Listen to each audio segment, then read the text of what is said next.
Mark's heart thumped in his chest like a caged bird as he approached the crowded coffee shop. The air had the scent of freshly ground beans and the gentle hum of morning chatter. He was a creature of routine, but today was different. Today, he had a mission.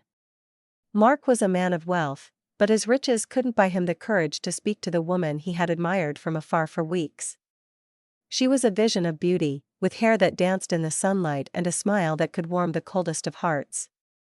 She was always surrounded by friends, her laughter a siren's call to every male in the vicinity. He took a deep breath, his eyes lingering on her.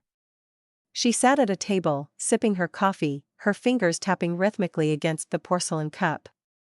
Mark felt his palms grow sweaty, his mind racing with possible opening lines, each more awkward than the last. His wealth had never been a bridge to the social grace he so desperately desired. It was a moat that kept him from truly connecting with others. The richness of his life was a stark contrast to the bareness of his social skills. Emmy, the object of his fascination, was dressed simply yet elegantly. Her attire was a blend of comfort and sophistication. Her shoes, a pair of black stilettos with a red sole, were a silent declaration of confidence and power. They were the kind of shoes that made you wonder what kind of secrets they held, the kind that could tell tales of boardroom takeovers and glamorous soirees. Her toes peeked out from the open-toe design, each one perfectly manicured and painted a soft shade of pink that matched the delicate blush on her cheeks. They looked so inviting, so irresistible. Her feet, adorned in those sleek heels, tapped out a rhythm that seemed to echo Mark's own heartbeat. He found himself drawn to them, unable to look away from the graceful dance they performed against the polished wooden floor. The arch of her foot was delicate, yet strong, hinting at the resilience that surely lay within her. Her ankles were slender, leading up to shapely calves that disappeared beneath her tailored trousers. He had never noticed the beauty in a woman's feet before, but with Emmy, it was impossible not to. With a sudden burst of courage, Mark took the plunge. He approached her table, his eyes never leaving her shoes. "Excuse me," he began, his voice quivering slightly. "Your shoes are mesmerizing." It was an odd opening, but it was all he could think to say. To his surprise, she looked up at him, her eyes sparkling with amusement. "Thanks," she replied, extending a hand. "I'm Emmy." Their conversation flowed as easily as the cafe's coffee, starting with the mundane and gradually shifting to more intimate subjects. Mark found himself sharing his love for rare books, and Emmy spoke passionately about her career in fashion design. It was as if the universe had aligned their stars, creating a cosmic dance of shared interests and burgeoning affection. In the weeks that followed, Mark and Emmy's coffee dates grew into leisurely strolls through the city, their laughter echoing off the concrete jungle. He learned the art of conversation, while she taught him to appreciate the finer things in life. Their bond grew stronger with each step they took together, her gentle guidance leading him out of his self-imposed solitude. One evening, as they sat in Emmy's plush living room, surrounded by the latest fashion magazines and the faint scent of her perfume, Mark couldn't resist the allure of her feet. They were perched on the edge of the sofa, the stilettos now replaced by velvety house slippers. The urge to kiss them, to show his adoration, grew stronger with every passing second. He glanced up at her, gauging her reaction. To his amazement, she met his gaze with a knowing smile. "What is it, Mark?" she asked, her voice a playful purr. He took a deep breath, his cheeks flushing. "Emmy, I have a confession to make." Her smile widened. "Oh?" The words spilled out of him like a dam bursting. "I can't stop thinking about your feet. They're so beautiful, so powerful. I want to worship them." His eyes remained glued to her slippers, unable to meet hers. He braced himself for the laughter, the rejection. But instead, she slid them closer, her toes wiggling in invitation. "Is that so?" Emmy's smile grew sly. "And how exactly do you plan to worship them?" Mark's heart hammered in his chest, his eyes darting to hers before dropping to her feet once more. "Any way you want me to," he murmured, his voice barely above a whisper. The room felt as if it had shrunk around them, the air thick with anticipation. Emmy leaned back into the cushions, a knowing look in her eyes. Tell me what you've dreamt of doing to them, she said, her voice a gentle command. He swallowed hard, his mind racing with possibilities. I've imagined kissing every inch, massaging them after a long day, even licking them clean if you'd allow it. Her smile grew wicked. If I allow it? She repeated, raising an eyebrow. You're the one who wishes to worship, Mark. I'll decide what's allowed. She slipped her left foot out of its slipper, exposing a perfect arch and a row of delicate toes. But I am curious, she continued, her voice dropping to a seductive purr. What makes you so eager to be at my feet? Mark's gaze remained fixed on her bare foot. They're your feet, Emmy. They're part of you, and I can't help but want to serve you in every way possible. Emmy leaned forward, placing her foot on Mark's knee. You realize this isn't just about feet, don't you? She said, her eyes searching his. This is about power. Control. And if you truly wish to be my foot slave, you must be willing to submit to me fully. He nodded, his hands trembling as they reached for her ankle. I do, he said, his voice thick with desire. I want to be yours. Their relationship evolved from that moment, the dynamic subtly shifting to accommodate their newfound desires. Mark found a strange comfort in his submission, a release from the pressures of his wealth and status. And Emmy? She reveled in the power she held over him, her confidence growing with each passing day. Their evenings became a ritual of sorts. After a long day, Emmy would come home to Mark, who would be waiting for her, kneeling by the door with her slippers at the ready. She'd slip them off, her tired feet landing on his shoulders, and he'd carry her to the sofa, her toes tracing patterns along his neck as he did so. He'd massage them with anointing oils, the scent of jasmine and sandalwood filling the room. The tension in her muscles would melt away under his touch, and she'd watch him, a smug smile playing on her lips. But it wasn't just about the physical act of worship. It was the mental surrender, the knowledge that she could command him to do anything and he'd obey without question.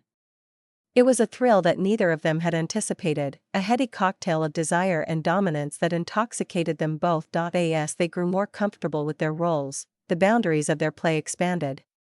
Emmy would demand Mark's attention, his mouth and tongue at her service, and he'd obey eagerly.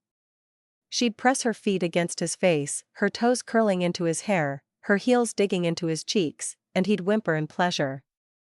It was a dance of power and passion, one that only grew more intense with time. Their relationship was no longer just about love and companionship, it had become a journey of self-discovery and exploration. Mark had found a new sense of purpose in serving Emmy, and she had discovered the thrill of dominance. Their bond, forged in the most unconventional of ways, had grown stronger than either could have ever imagined. Emmy had a penchant for pushing Mark's limits, her creativity in their newfound dynamic both exhilarating and terrifying.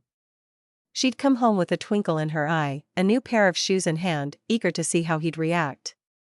One day, it was a pair of towering platform heels that made her legs seem endless and her feet a lofty prize to be reached.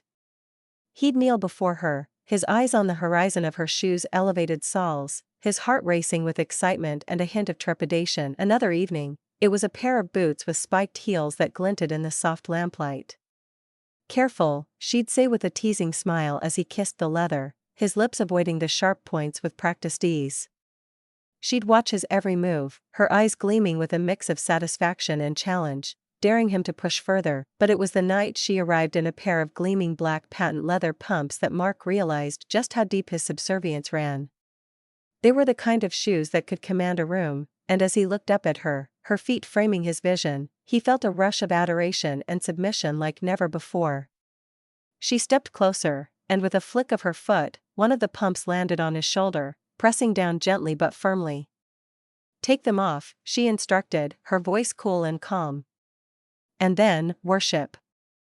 Mark's hand shook as he unbuckled the shoe, his eyes never leaving hers. He knew this was more than just a simple act of servitude, it was a testament to their unspoken contract. As he slipped the shoe from her foot, her bare skin meeting his, he felt a jolt of electricity shoot through him. He kissed her toes, her skin soft and warm, the scent of her lotion lingering in the air. He massaged her soles, her sighs of pleasure urging him on, each stroke a silent vow of his devotion. Their relationship had transcended the ordinary, becoming a tapestry of power and passion, woven together by the delicate threads of their desires. Mark's worship of Emmy's feet had become a symbol of his love and respect for her, and she, in turn, had grown to crave the feeling of his lips on her skin, the warmth of his breath against her toes. It was a dance they performed every night, a ritual that brought them closer together, a silent conversation of love and dominance that only they understood. Their friends whispered about their strange relationship, the way Mark would follow Emmy with his eyes, always drawn to her feet. But they didn't know the depth of their connection, the secrets that lay beneath the surface of their seemingly ordinary lives. Mark had become the devoted foot slave to the woman who had once been out of his league, and Emmy had found in him a partner who cherished her in a way she'd never thought possible. Their weekends were filled with trips to shoe stores, Mark eagerly carrying her purchases and helping her try on pairs that made his heart race. He'd kneel at her feet, his hands trembling with excitement, as she decided which ones she'd wear home and which ones would become part of their sacred ritual. And as they lay in bed at night, her bare feet nestled between his legs, Mark felt a sense of contentment that wealth had never been able to provide. He was her servant, her worshipper, her equal in a world where she held the power. And for the first time in his life, he felt truly alive. One evening, as Mark was kneeling before her, Emmy looked down at him with a glint in her eye. "You know, Mark," she began, her voice a sultry whisper, "you've been a very good foot slave. So devoted." He met her gaze, his heart racing with anticipation. "Thank you, Emmy," he murmured, his voice filled with adoration. Her smile grew sly.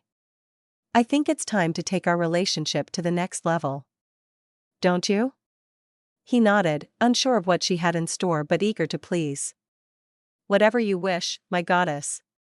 Emmy leaned in closer, her breath warm against his cheek. "I want you to marry me," she said, her voice a gentle command. "And not just as my husband, but as my devoted servant. Will you swear to love, honor, and obey, to serve me in every way?" Mark's eyes widened, but the fear was overshadowed by his desire to please her. "Yes," he said, without hesitation. "I'll do anything for you, Emmy." Their wedding was a spectacle that had tongues wagging for weeks. Emmy, a vision in white, stood tall, her feet adorned in a pair of custom-made heels that were a declaration of her dominance. Mark, dressed in a tailored tuxedo, knelt before her, his eyes never leaving her feet. As they exchanged vows, he slipped a ring on her toe, a symbol of their unorthodox union. Their married life was a dance of power and passion, a delicate balance that neither of them wanted to disturb.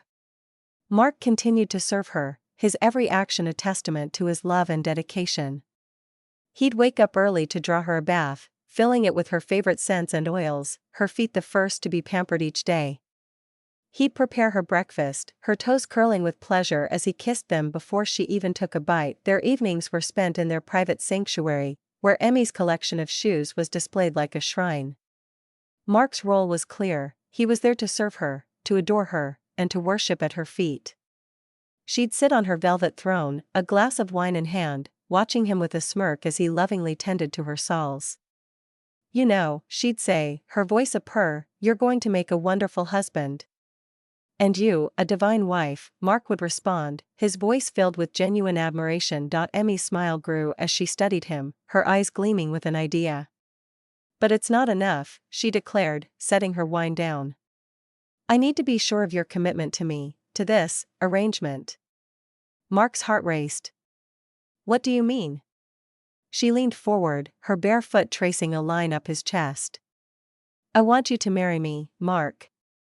But not just as your wife," she continued, her voice dropping to a whisper, "but as your goddess." He looked up at her, his eyes wide with shock.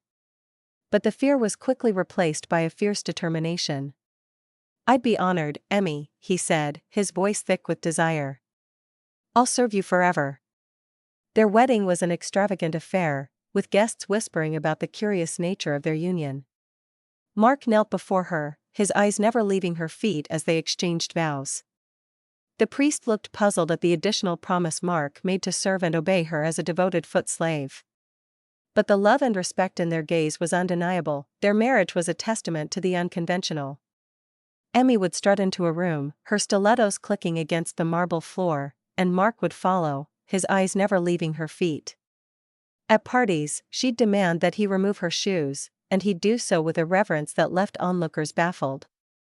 But to them, it was a declaration of his love and loyalty, a silent declaration of his place in her world. Their private rituals grew more elaborate, with Mark crafting intricate foot baths filled with fragrant oils and petals.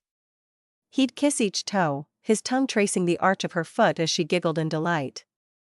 And when the candles burned low, and the house was quiet, he'd crawl into bed, her feet nestled against his chest, and she'd whisper sweet nothings about her latest designs and the empire she was building. Their life was a dance of power and submission, a symphony of love and dominance that played out behind closed doors. Mark had become the devoted husband, the faithful servant, the man who worshipped at the altar of his wife's feet. And Emmy?